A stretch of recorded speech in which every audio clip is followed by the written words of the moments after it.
Un homme se tient devant un hélicoptère Sea King de l'Aviation royale du Canada et s'avance. Au début de l'entrevue, il est assis devant un avion CF-116 de Canadair de l'Aviation royale du Canada, face à la caméra. Je suis Stephen Deschamps.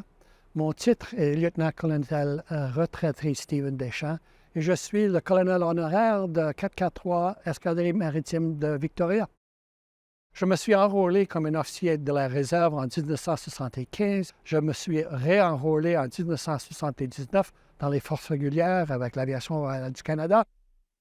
Une journée, mon boss, le major, m'a ordonné de rapporter à une unité de sécurité investigative secrète des forces militaires à la base des forces canadiennes Ottawa-Nord, Rockcliffe. Je me suis présenté à une porte qui n'avait pas aucune enseigne ou quoi d'autre. Et immédiatement, j'étais mené à une petite salle d'interrogation, un petit ampoule sur un câble qui était au-dessus de moi. Les deux sergents avaient un fichier qui disait que j'étais gay. Et pour 5 heures, ces interrogeurs m'ont demandé des questions extraordinairement personnelles de ma sexualité. Quand il avait demandé une série de questions, il recommençait avec les mêmes questions. J'étais ordonné de me présenter à le directeur général. C'était un meeting de quinzaine de minutes. Donc, ce général me disait que qu'il était honte que j'étais part de son unité.